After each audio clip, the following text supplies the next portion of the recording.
For those of you who don't know me or that haven't met previously, I am Pat Whitlow. I am the director of the Nationally Competitive Awards Office, and we're ordinarily in Funkhauser. I am in Funkhauser, but I know I've been seeing you mostly by Zoom this year, but we're also starting to do in-person appointments.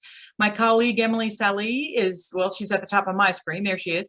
And so she's working with me on this podcast this evening. I don't know why. I get carried away with myself. Information session. And we are recording it. So I just want to make everyone aware. We want to make it available to other students. So we will record. And if you just want to go ahead and progress the slide. So this is a little bit about Grace's background. She will obviously talk with you quite a bit more. There's a lot of details in that progression that are left out of her actual work and study history there. But just wanted to, to let you see some of what she was involved in and what she's done since she left UK and where she is at the moment. And I do want to say up front, Grace has another commitment later this afternoon where she is giving another presentation. And so we'll probably move a little bit quickly. We'll have plenty of time for your questions because we're a small group. But if you don't get all your questions answered today or get all of the information that you think you need, that's why I'm here on campus and available to you.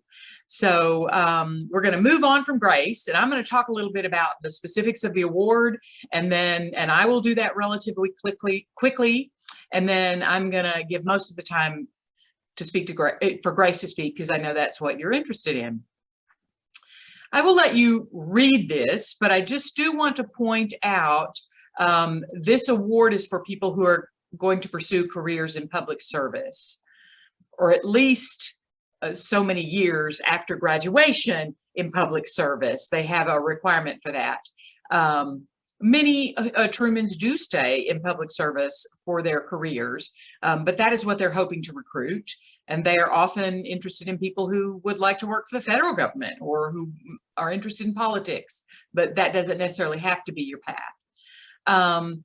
It's up to $30,000 for your graduate or professional studies. So you will apply for this as a junior.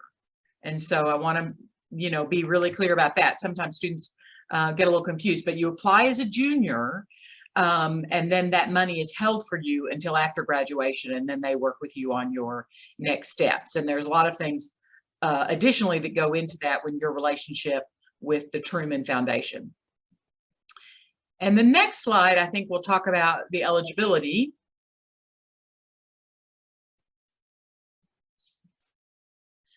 Welcome.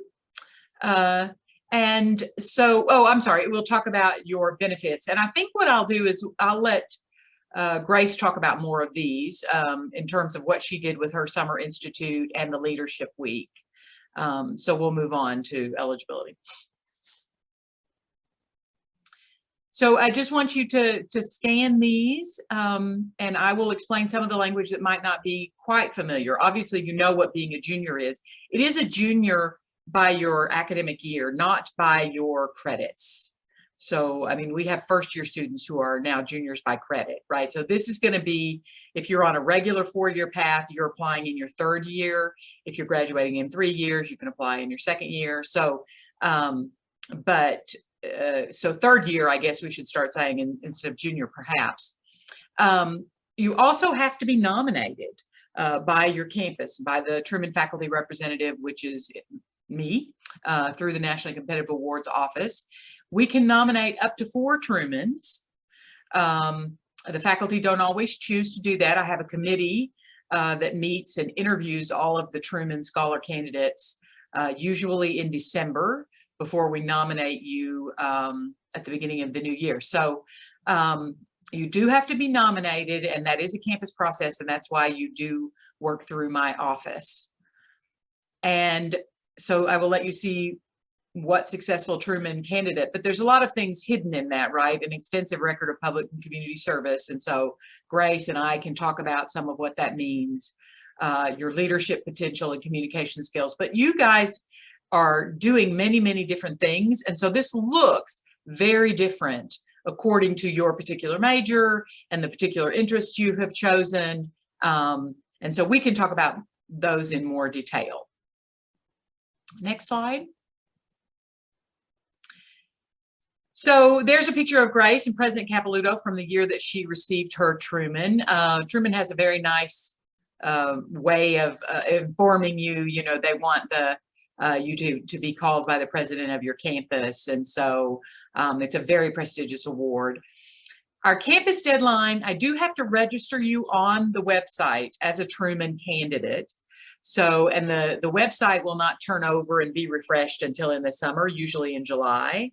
But if you are interested, you'll want to let me know and I'll gather some basic information for you. Then I will register you as a candidate, and then they'll send you a link to open your own application. And it's like so many things you've done. You'll set up your own password and account name, and then you'll be able to go in and out. And then you'll submit it through that portal to me in early December, and then we'll do interviews. And again, we'll select 4 nominees or up to 4 nominees. And if you are selected as a nominee, you do have a chance to go back and revise before your application materials go in for the national deadline. So you can get a lot of support if you, well, not if you need it, but I want all candidates to ask for lots of support because you may or may not be used to applying for an award like this. And Grace put her email in the chat box, and so you're welcome. A medical career can count, it depends. If you're going to get an MD and just go into a private practice or work for a hospital, that is not necessarily a career in public service. But if you're also interested in serving in an underserved area, or you're planning to do some international medical work with a nonprofit for a few years after you get your MD degree. So there are ways that it can count.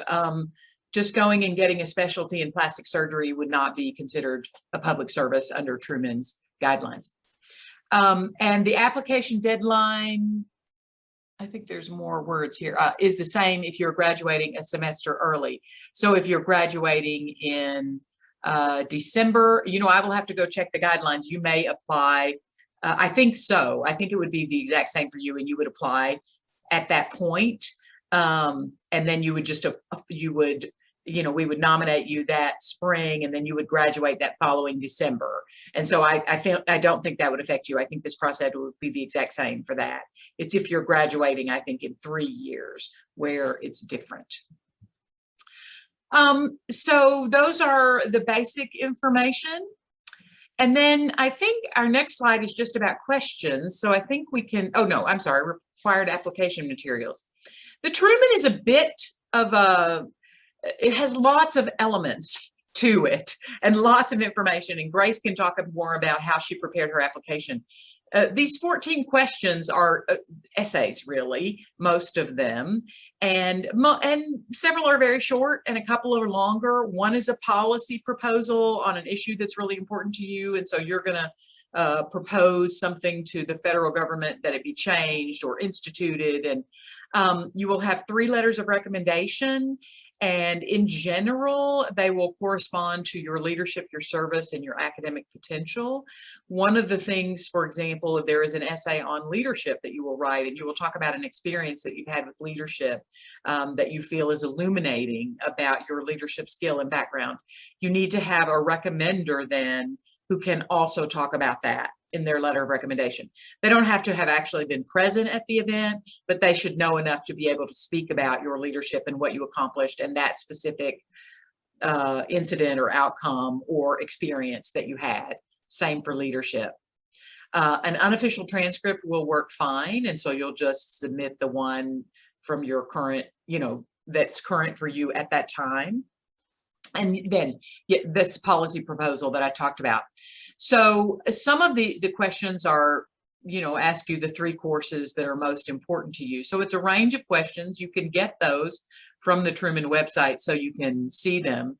But that's why it's important to start well in advance on the Truman, because there's a lot to think about and work through in terms of when you talk about a service experience that is most inspiring to you, and then what is that for you? You know, what is it that you want to talk about in that essay? So that's the application. And like I said, I'm happy to help you with it. And you can get editing advice, and you can get feedback. Some nationally competitive awards won't allow you to do that. So that's a very nice thing about the Truman, is that you're allowed to think and get some feedback and go back and rewrite and really shape your application in a way that represents you best and most authentically before we submit it to Truman. Next slide. And so this is Grace's contact. She also put it in the chat box.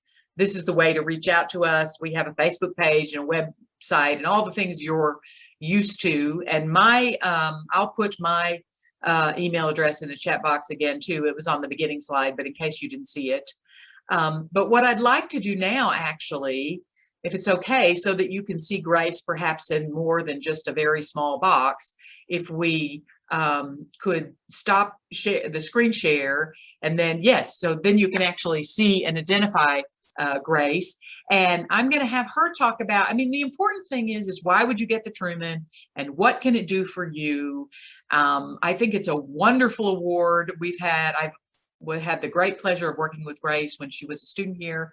There was another student here, Hadil Abdallah, who also got the Truman, and we've had several finalists who did go for the interview but didn't get the award. So, but the real key, I mean, the application is really important. I can always walk you through the details at a later point. So I don't want you to focus on that. I really want you to think about why Truman is a good idea and why it's important that you apply and why this work can really pay off for you. So that's why I want to give Grace the showcase. So thank you very much, Grace, for being here today. Yeah, thanks for bringing me back. I always love my UK family. I was actually in Kentucky a couple weeks ago for the first time in, gosh, about a year and a half. So nice to meet you all. As Dr. Whitlow said, my name is Grace Trimble, and I am a program manager in industry collaborations currently at the University of Georgia. And I want this to be a conversation. So if you have any questions at all, please chime in and through the chat, or just take yourself off mute. I'm totally understand keeping your camera off, but if you want to have more of a conversation, please do so. So I'll tell you a little bit about my story and my journey because, you know, having been involved with the Truman, honestly, it's a family at this point, in the Truman community for so many years now, gosh, 7 years almost, that I've been engaged with these folks. I think it has truly shaped me in such a way that I'm really grateful for, and in ways that I honestly didn't anticipate when I was applying. So my kind of background and story is I started a nonprofit organization at the age of 17. It was a athletics and education program to serve underserved youth. So that meant a lot of different things. I had fundraising experience on a very large scale at the age of about 21.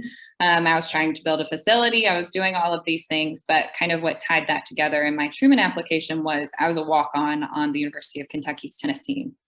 So not only did I start this organization focused on tennis, focused on underserved youth, but I played tennis at Kentucky. And the reason I started this organization fundamentally was because my parents did not have the means to open that door of opportunity for me. And I had a coach, a mentor step up into my life, and I really wanted to do the same for other kids.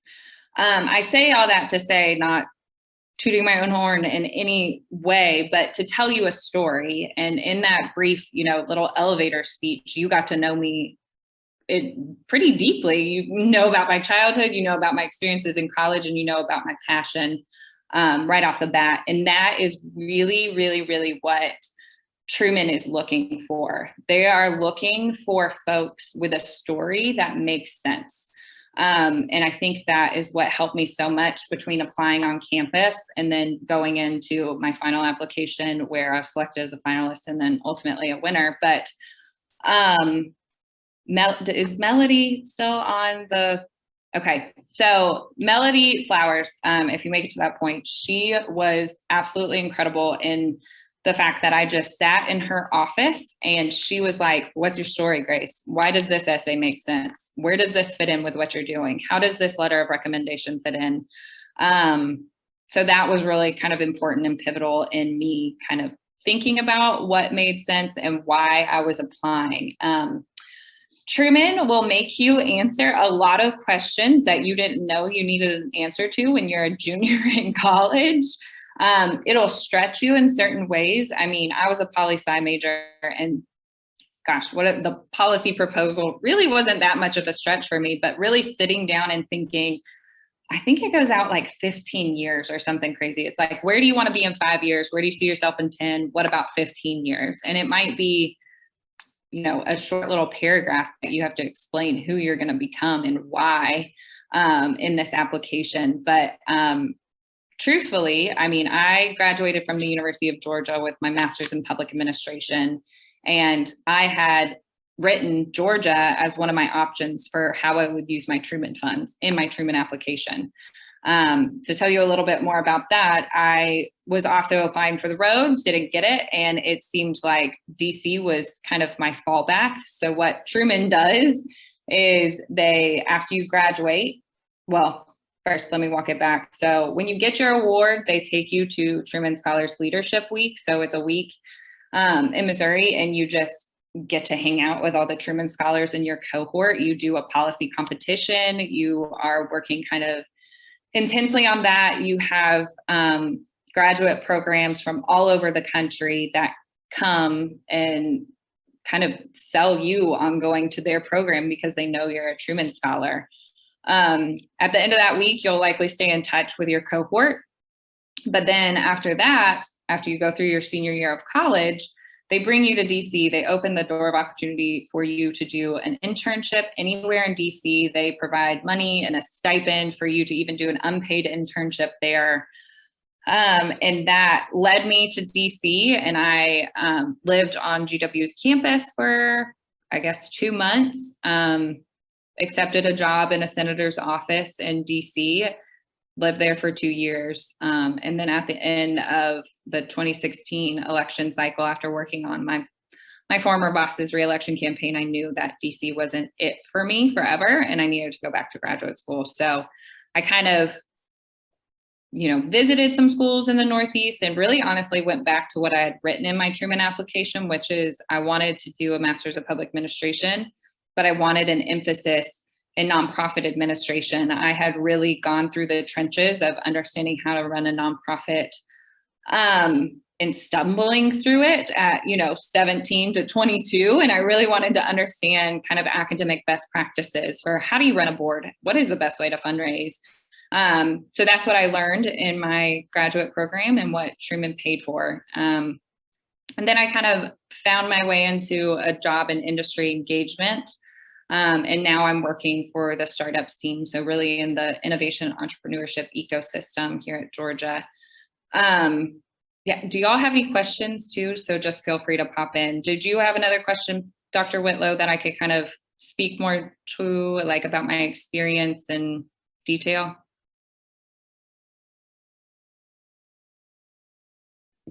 I think you're on mute.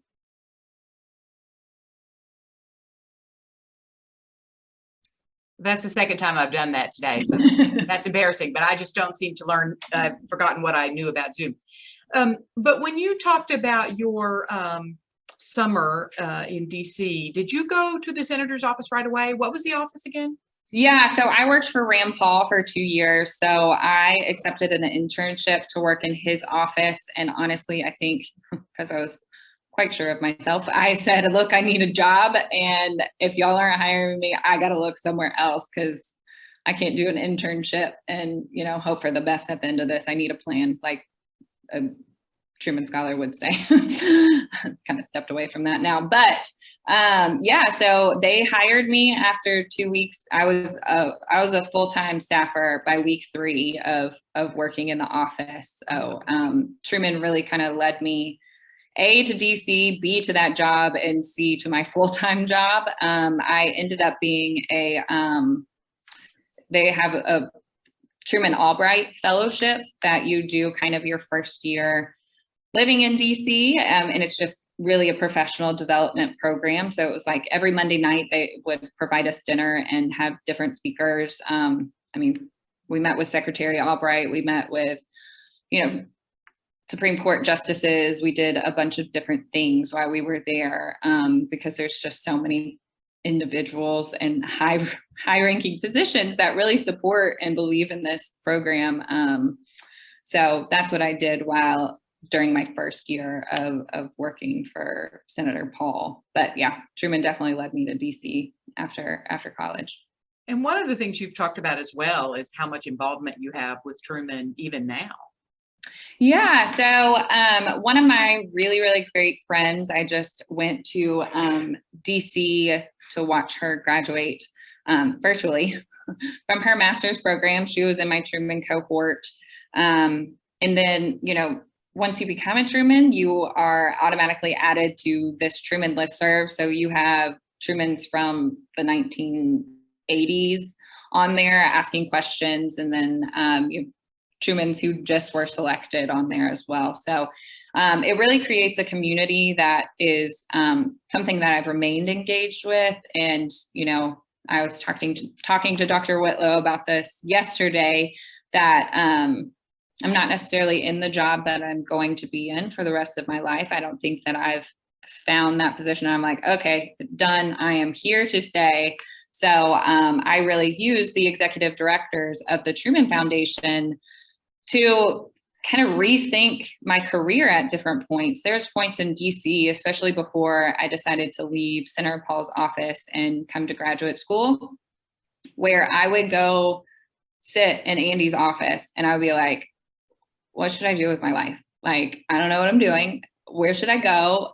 Just kind of those panicked moments of, questioning yourself and your path and your passion a little bit. And, he's always been super helpful of putting you back on the right track. He is now a dean at a school in New York, but the new ED, like I just had a conversation with her, gosh, I think about a month and a half, 2 months ago, where I was like, look, let me just kind of pour out who I am. You deal with Trumans day in and day out. You are a Truman, so you'll understand, kind of where I am and rethinking what I'm doing and where I want to go.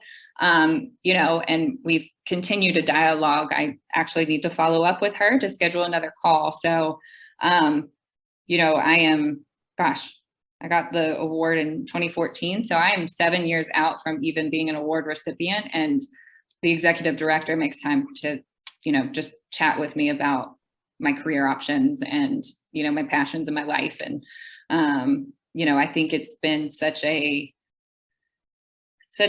amazing community. I mean, today I saw that one of my members of my cohort decided to run for Congress, in the New York 14th district or whatever it is. So there's really incredible individuals that you get to associate yourself with for the rest of your life, who are also going through similar things at every stage. I remember when we had Harvard, Princeton, IU, Syracuse, all these like top schools that I was interested in going to for my graduate degree. And you have like a graduate school fair during Truman Scholars Leadership Week, and you are just incredibly overwhelmed.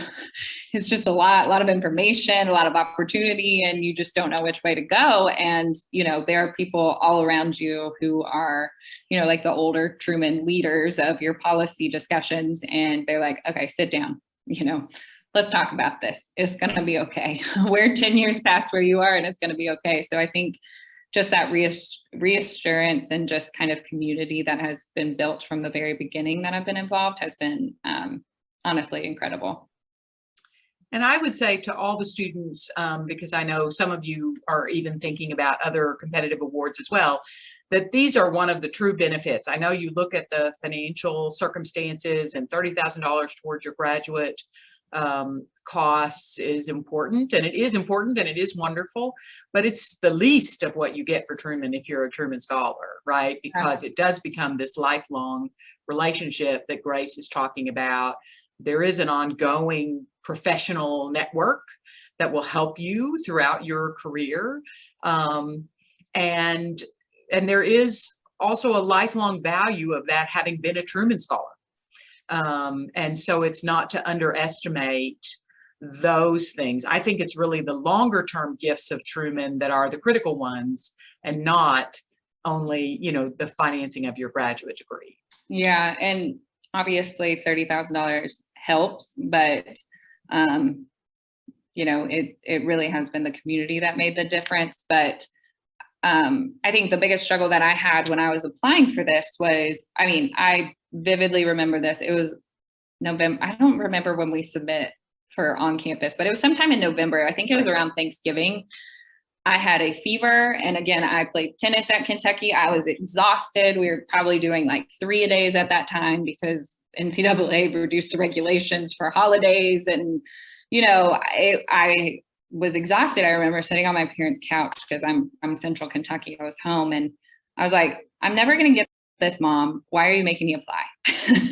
Which she was like, I don't care. You need to apply. You can do this. And Clayton Tyne, I don't know if you all have had him as a professor, but I guess he's dean of the political science department now, but he is also a former Truman who was my undergraduate research professor through Chelgren Student Fellows. And he was like, you're doing this. I don't care. Like, you are doing this, which is what I really needed, because I felt like this was so far away for me in so many ways that I didn't really belong in this community. And if I can say anything to anybody on this screen, it is break down those barriers, because those only exist in your mind. Because obviously, even logging into this information session, you have a drive and you have something that makes you think that you belong within this community. So take that and run with it, and it will come across in your application. I think the biggest thing between being selected on campus and then, submitting to the national selection committee was that Melody and Clayton had to really pull that out of me. Like, Grace, you do, this is a space that you are allowed to be in because of who you are. And I think that took me a really long time to get there. So even if you can get there for those on-campus interviews, you're that much more prepared for a national interview process, which is really wonderful. And especially if you're looking towards Marshall and Rhodes and all of that. I think I spit out my Rhodes essay quite easily at that time, because A, you can't get any help with that, and B, I already knew my story. Like, I knew who I was when applying for these nationally competitive awards. And being a Truman Scholar and a Rhodes finalist, honestly, has followed me to this point today at 28, working at a university. Didn't think I would find myself here, but it matters in certain spaces. And I don't necessarily introduce myself like that, but I think it really is helpful when you're working through certain communities. And I think the biggest thing that I can say too, as you begin the application process, is know your story, know who you are to be able to advocate that consistent thread throughout. Whether it is those who are writing letters of recommendation and letters of support, it is your policy issue area, it is, you saying what classes matter to you, have that consistent thread.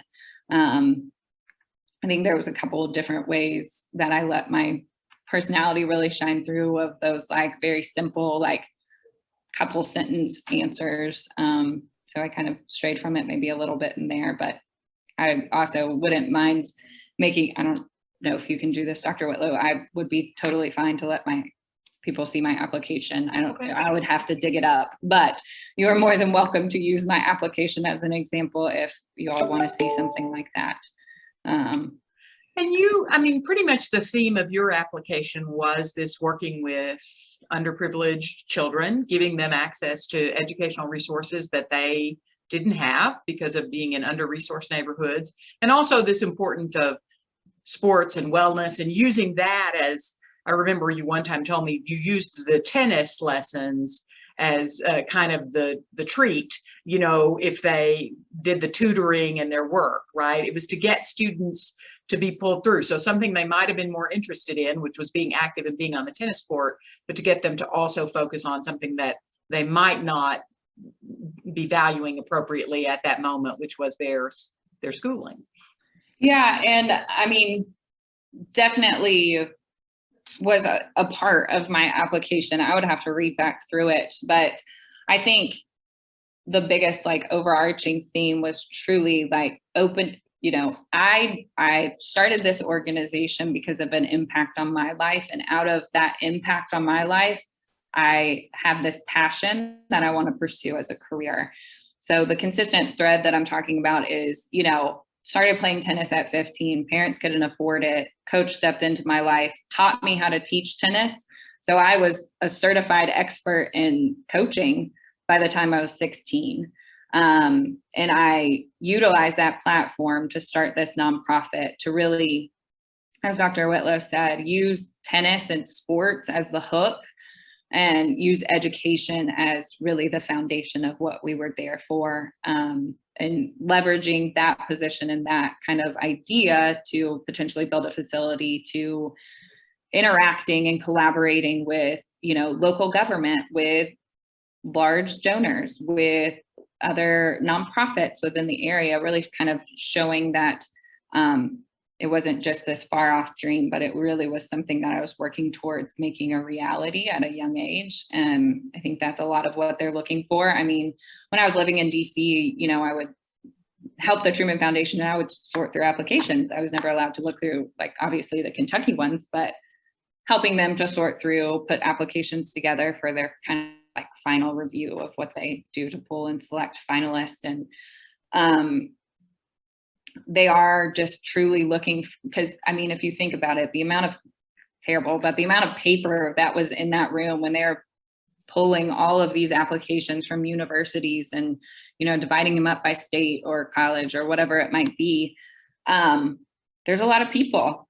And I think that's what you're fighting against within these external scholarships, is to make yourself stand out and to authentically stand out, because I think people can really see through it a lot. If you're kind of faking it till you make it, I think they want somebody that's real and authentic. So I can just talk about my kind of interview process. So they used to, I don't know, obviously during COVID times what they're doing, but and also I talked to Dr. Rich, Andy Rich, who used to be the executive director of Truman, about this. They actually changed where Kentucky, their region was. So when I was doing it, I was with Ohio and Indiana and Kentucky. I believe it was those three states.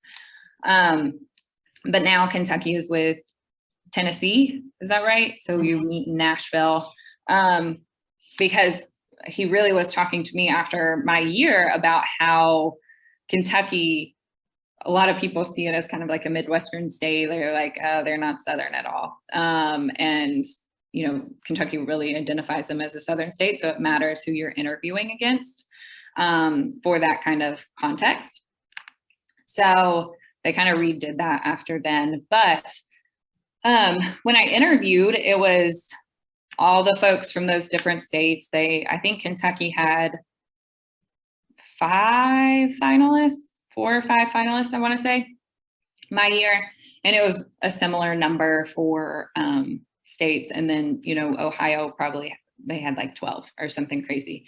It was also a group of guys who all went to the same private boys high school. So it was like very interesting to see, and not, you know, necessarily a world that I come from. So go there. I was the first person there because I am psychotic about being on time, and I like things very orderly, and I would rather show up early than late. And I was the first person there. My parents dropped me off, and I was the very last person to interview that day. And this is coming from somebody who's highly competitive and who plays a lot of sports. And I did not tell a single other finalist anything about myself other than I was a Derby princess. Like, they had no clue about my nonprofit. I was like, I'm just not going to talk about it. I don't want anybody hating on me. I don't want any of this. So, and then they stopped asking questions because they're like, this girl is not going to win. I was like, thank you. I can sit quietly over here. And then when they called me, I, you know, went up this spiral staircase into this conference room, and you have these very intense looking former Trumans, including the head of litigation for it's not IBM. What is it? A huge company that I can't think of right now, based in Cincinnati. And he was the chair of that committee. And the executive director is in on every single interview. So Dr. Rich was there, a faculty member at Morehead State, and a few other people I honestly don't really remember. But I remember the head litigator, and I remember this faculty member from Morehead State. They drilled me. They absolutely hammered me. They were like, why do you think what you're doing is right? Probably isn't, just saying all these things, just absolutely hammering me on what I wanted to do. And I had the same response. I said, I am here to give a voice to the voiceless, and I am here to open the door of opportunity for those who have not had that door open to them before, whether it's through education, sports being the hook. I know I want to do this, and I know it can be done. I even had the faculty member from Morehead State say, like, literally go like, whoa, guys, calm down, being a little rough. Like he asked them to be nicer a little bit. He almost stepped up and defended me. He was like, well, she's done this, this, and this, so I think it can work too, and they just absolutely drilled me. And then they called me back for one final question. There was another girl there. She wanted to go into being a public defender. She had an experience with a father who was incarcerated in federal prison. And, that was kind of her story of why she wanted to go into public service and be a public defender. They brought her back for another question, and they brought me back, and they were like, what would you do if you didn't do this? That's all they asked. And I said, well, I honestly, because I had always thought I was going to law school until probably about sophomore year of college, I truly wanted to be a public defender. I wanted to protect those who are most vulnerable, especially children, and kind of step up and step into their lives in a way that would be powerful and mean something. And, said some version of that to them. And they said, all right, thanks. See ya. Got in the car, and I was like, Mom and Dad, just like give me some ice cream or like a cheeseburger right now, because I am so upset. Like, there's not a chance that I have won. There's no way.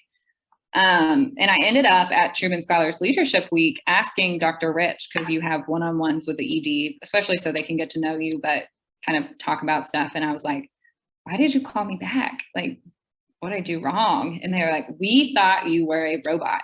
You just stuck to who you were. And that's why we called you back, because we wanted to see if this was legitimate, this was who you are, or you were one of the most well-rehearsed people we've ever had in there. So they do want to see that story and that authenticity too. So it was, I think my Truman experience was definitely more intense than my Rhodes interview process, honestly. Rhodes was terrible because you had to sit there and wait all day.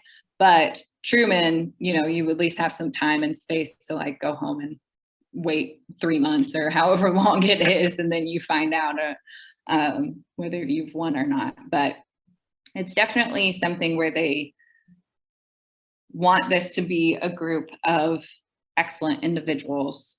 So they're going to thoroughly go through your application. They're thoroughly going to ask you questions to make sure that you are going to go on and represent kind of all about what Truman is. So I want to say it's about 4:40, and I know that Grace has another commitment. So I want to see if anybody has any questions, and if so, we want to ask them now. Otherwise, we want to let her go so she can get her head in a different presentation space. But does anybody have any questions about the application or about her graduate studies or her time in DC? And you can always ask it later. You can email me or you can email Grace directly. But if you have a question now, it's always helpful for the group.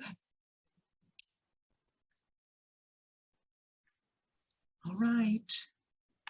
Well, I want to thank you again, Grace. I mean, so it was wonderful to see you again. It was wonderful to work with Grace when she was here as a student. And I know for those of you who are applying for Truman, she would be a wonderful resource, and she's offered to do that. And so we will let her go. but very grateful to her and very proud of her work, both at UK and since she's left. Thank you So all so thank much. you all. Yeah, I appreciate it. Yeah, if y'all need anything at all, feel free to email me. Oh, okay. Somebody had a question. Currently a junior, but taking a gap year after graduating. Would the scholarship allow this if I apply as a senior? No, you could apply as a junior. Truman will let you, well, I'll let Grace talk about that. They will let you, you don't have to go to graduate school immediately after graduating. Yeah, no, they honestly encourage you to take time. Yeah, they encourage you to take time in between your graduate education. That is why they bring you to DC to do the internship, is because they want you to have other experiences. They also realize that everybody who probably won the Truman is a really big fish in a really small pond, and they want you to experience life a little bit and figure out if what you said you're going to do is really what you want to do, or maybe you rethink your graduate degree. So yeah, they allow time and space to be able to figure that out. Slightly unfortunately, if you are a junior now and you only have one more year, then you would not be eligible for Truman because we had already sent our nominations in for this year. So, but you can reach out to me, Brooklyn, and we can talk about other awards that are available for seniors. So there are other options, but the Truman would not be the right option for you at this point in time, unless you're going to go for a 5th year, in which case. All right. Thank you so much for asking the question, though. That was very helpful. So thank you all. And thank you so much, Grace. Thanks. You all have a good Lovely one. Feel free to reach out if you need anything. Good night, everyone. Thank you.